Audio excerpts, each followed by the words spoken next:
Shalom, selamat pagi. Pagi.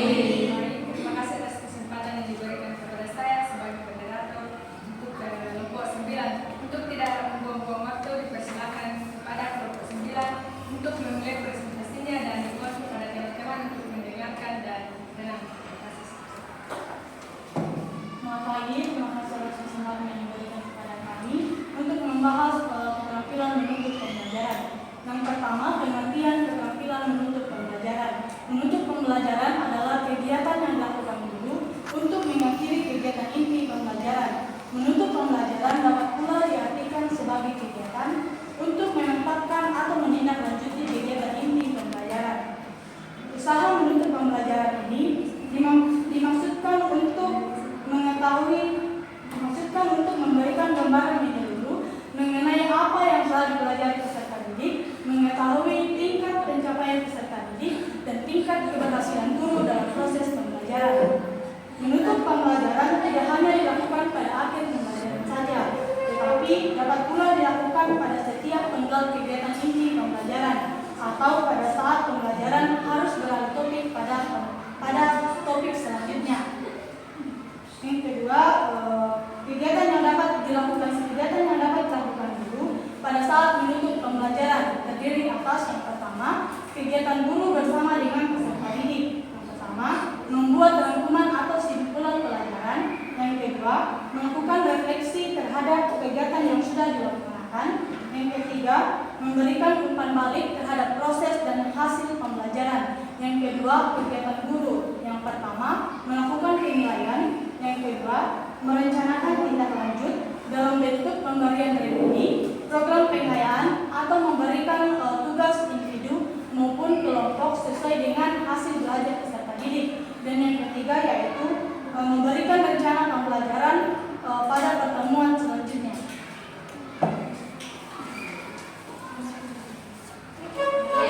Bagian yang kedua yaitu tujuan menuntut pembelajaran.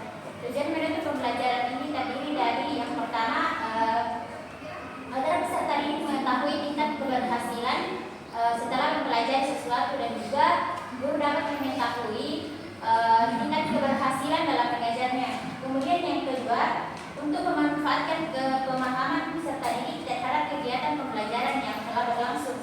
Yang ketiga, memberikan tindak lanjut untuk mengembangkan kemampuan yang baru saja dikuasai. Nah, sesuai dengan tujuan tadi, jika kegiatan menuntut pembelajaran ini dapat dilakukan dengan baik, maka hal ini dapat memberikan dampak positif terhadap keberlangsungan proses pembelajaran selanjutnya. Kemudian yang ketiga, prinsip-prinsip menuntut pembelajaran. Dalam menuntut pembelajaran terdapat beberapa prinsip yang perlu diperhatikan oleh seorang guru.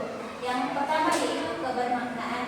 Kebermaknaan ini artinya yaitu pengajar harus memilih cara atau kegiatan menuntut pembelajaran yang relevan dengan kompetensi atau materi pembelajaran. Yang kedua, berurutan dan berkesinambungan, yaitu mengajar dalam merangkum kembali pokok-pokok materi hendaknya merupakan bagian yang utuh.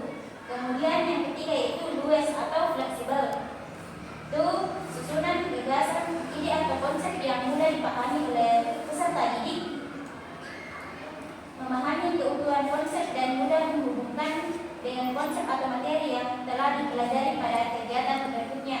Kemudian yang keempat yaitu antusias dan penuh kehangatan, yaitu dalam mengkomunikasikan gagasan hendaknya dilakukan dengan mendorong peserta didik untuk menilai bahwa konsep yang dipelajari mempunyai arti penting disertai dengan sikap yang hangat, sehingga diharapkan dapat melahirkan respon yang terbuka dan simpati dari peserta didik.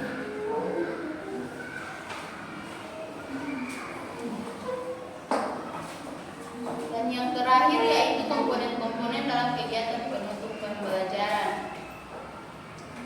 Komponen-komponen penuntut pembelajaran yang harus dilakukan guru yaitu pertama, meninjau kembali, kedua yaitu mengevaluasi. Pada akhir pembelajaran, guru hendaknya meninjau kembali tingkat penguasaan peserta didik terhadap apa yang dipelajarinya dengan cara pertama,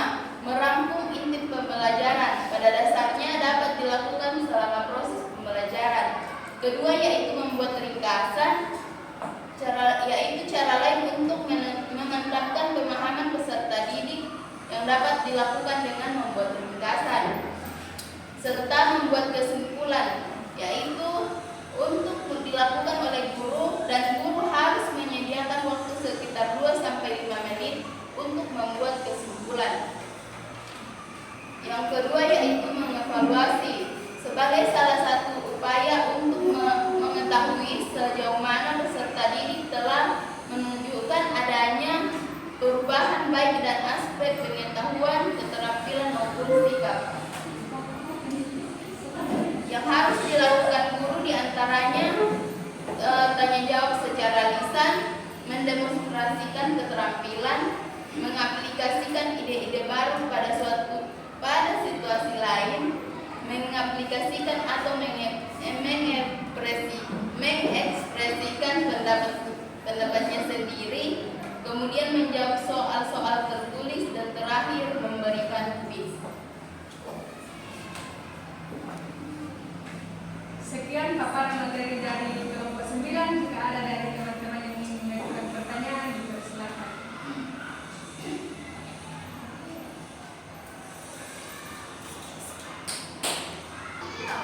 Dipersilakan kepada saudari Kristianita untuk mengajukan pertanyaan.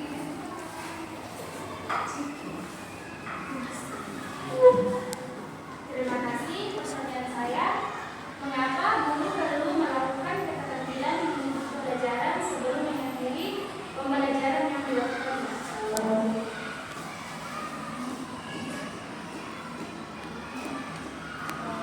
Apa dari teman-teman masih ada? Dipersilakan kepada saudari Leti untuk mengajukan pertanyaan kepada kelompok 9. Terima kasih. Pertanyaan saya, mengapa menyimpulkan itu penting dilakukan oleh guru ketika menuntut pembelajaran?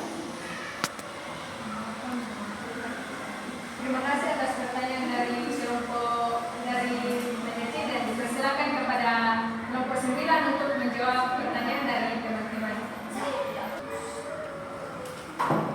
Terima kasih atas kesempatan yang diberikan. Saya akan menjawab pertanyaan dari Kristianita. Mengapa guru perlu melakukan keterampilan menuntut pelajaran sebelum mengakhiri pelajaran yang dilakukannya? Karena kegiatan menuntut pelajaran adalah kegiatan yang penting untuk dilakukan. Karena dengan memberikan simpulan dari materi yang telah dilakukan oleh guru, siswa menjadi tahu dan lebih paham tentang materi yang dibahas.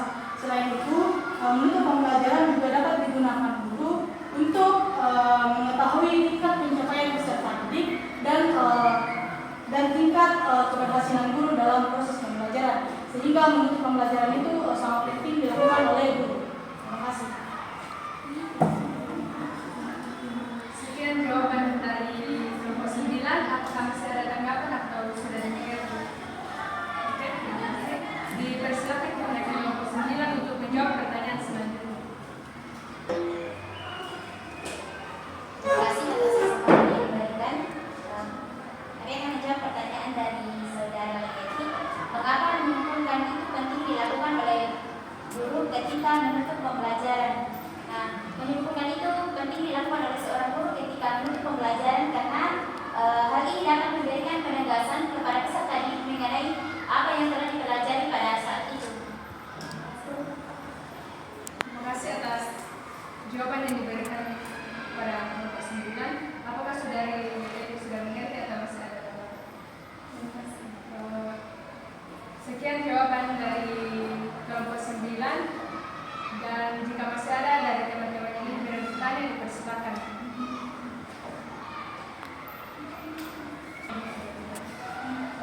Jika sudah tidak ada, presentasi kelompok 9 kita tutup dan ucapkan banyak terima kasih. Selamat pagi anak-anak. Apa kabar hari ini? Sebelum kita memulai pembelajaran kita akan bernyanyi dan berdoa terlebih dahulu. Rika, saudara kunci kita.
tangguh pada pagi hari ini untuk telah membuktikan dari pakar masing-masing berdasarkan yang sekarang maka belajar pembelajaran kami dari awal pertanyaan hingga selesai.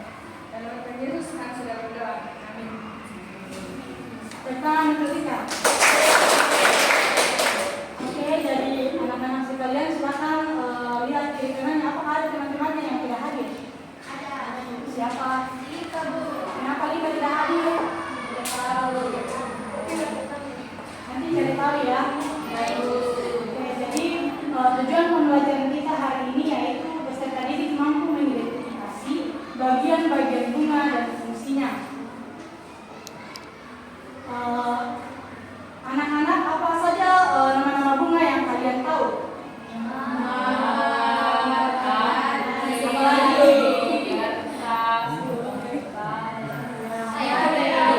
Bunga rafflesia. Banyak ya bunga yang kalian tahu ya. Apakah adik-adik sekalian pernah melihat bunga kembang sepatu atau bunga pepaya? Ada yang pernah lihat? Pernah. Jadi sudah tahu bentuknya bagaimana ya? Ini adalah contoh dari bunga kembang sepatu.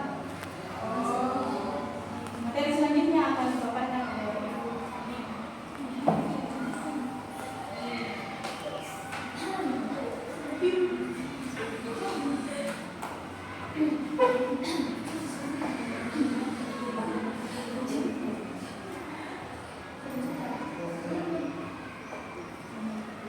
Baik, sebelum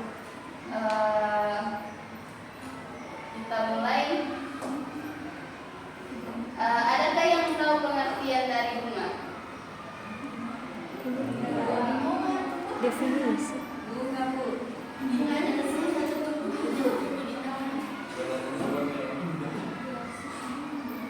Baik, jadi bunga itu ialah bagian dari tumbuhan yang berfungsi sebagai alat reproduksi generatif.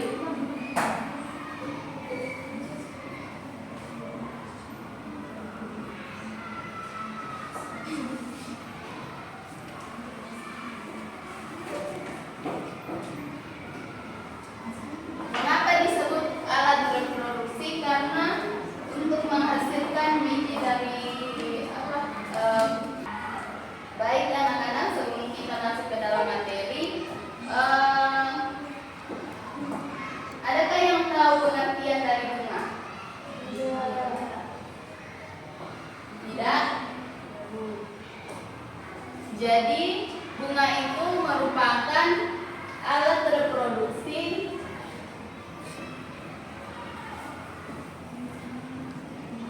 generatif pada tumbuhan.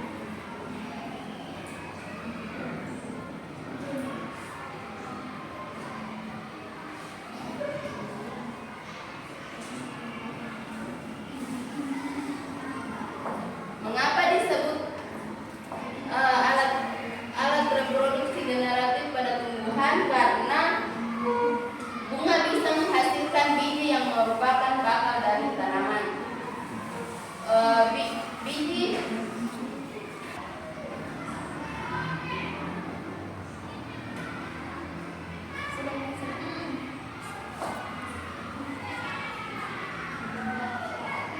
selain biasanya memiliki warna yang menarik dan indah, bunga berfungsi membantu proses penyerbukan. Dalam hal ini, bunga juga punya struktur dan bagian tersendiri di dalamnya. Ada yang tahu bagian-bagian dari bunga?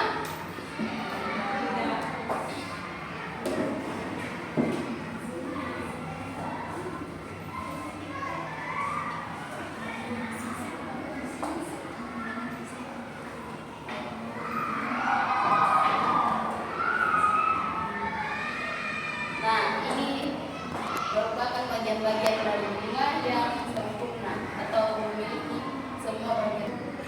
Nah, ini merupakan bagian dari bunga dan ibu akan menjelaskan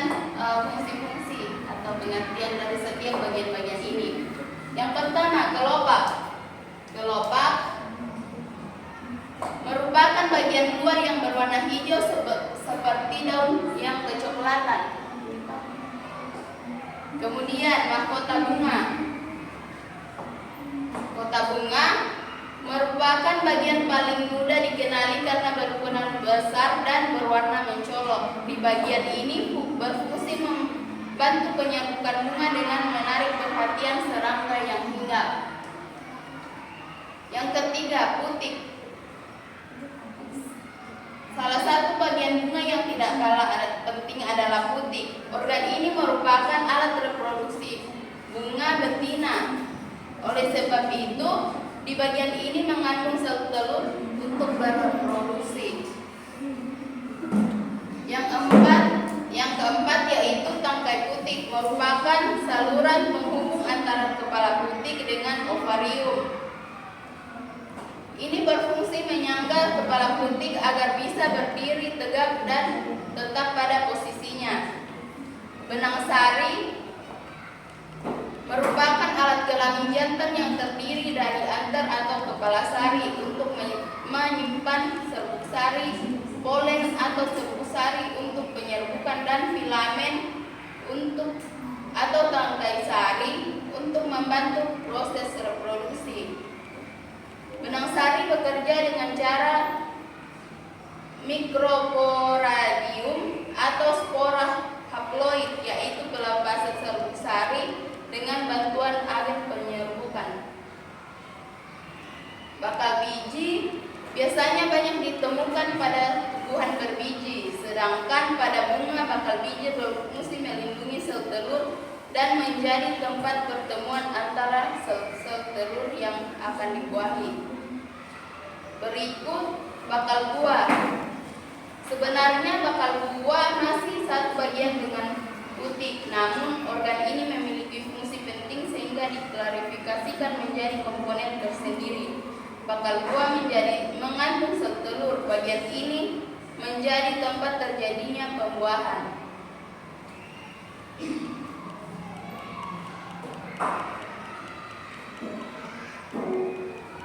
Kemudian tangkai bunga. Tangkai bunga berfungsi sebagai penyokong dan sebagai penghubung antara bunga dan ranting.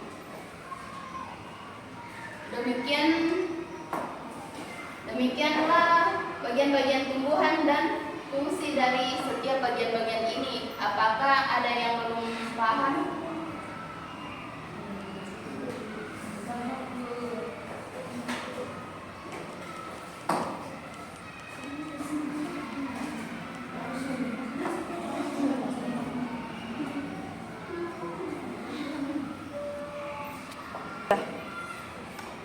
Dari semua bagian-bagian ini dan fungsinya, apakah ada yang belum dipahami? Sudah. Oke, baik. Kemudian materi selanjutnya akan diberikan oleh Ibu Mani.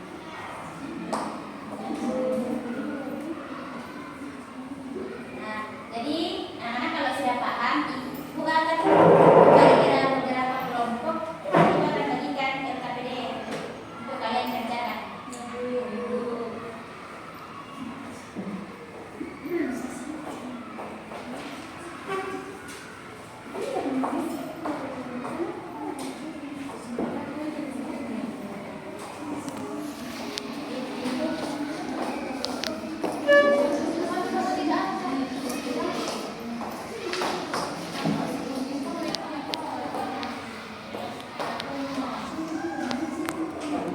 Ya, Ibu kasih 10 menit ya untuk mengerjakan.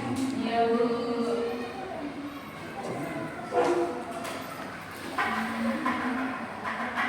Ya. Nah, jadi tugasnya sudah dikerjakan ya. Sudah. Ibu minta satu orang untuk bantu kalian membacakan hasil diskusinya ya, teman-teman. Federica. Bisa.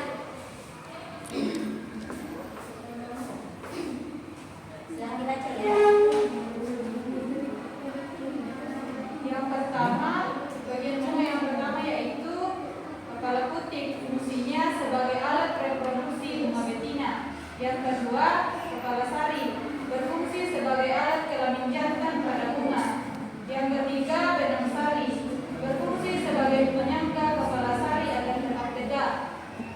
keempat, dasar bunga.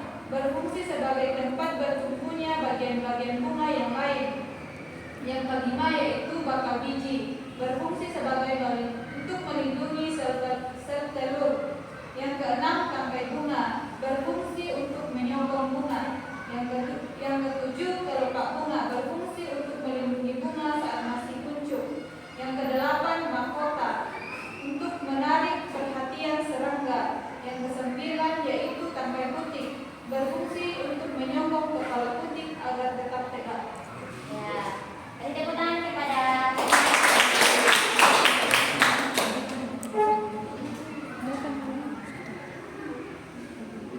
ya, silakan kumpul yang tempat kerjanya tadi.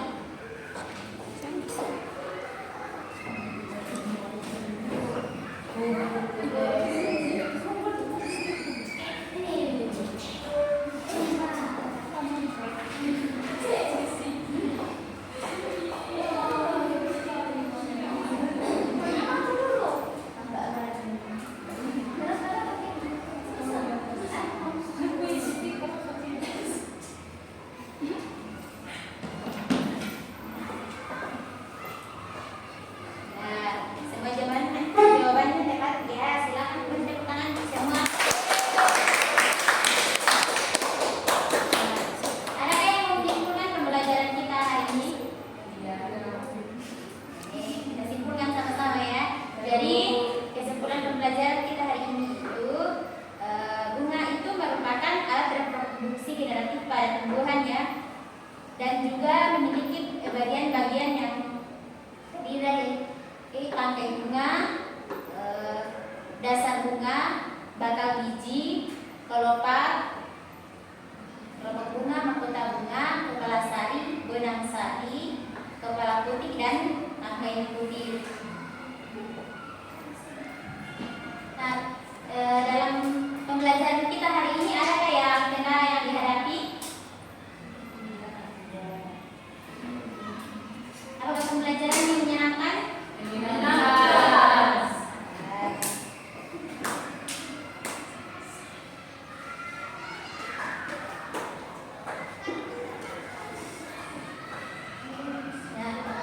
Pembelajaran kita pada pertemuan berikutnya yaitu proses perkembangbiakan tumbuhan berbunga.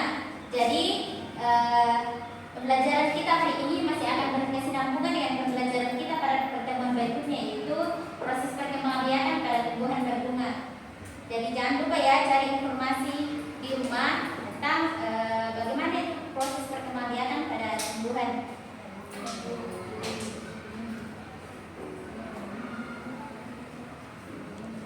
Sebelum kita pulang ke rumah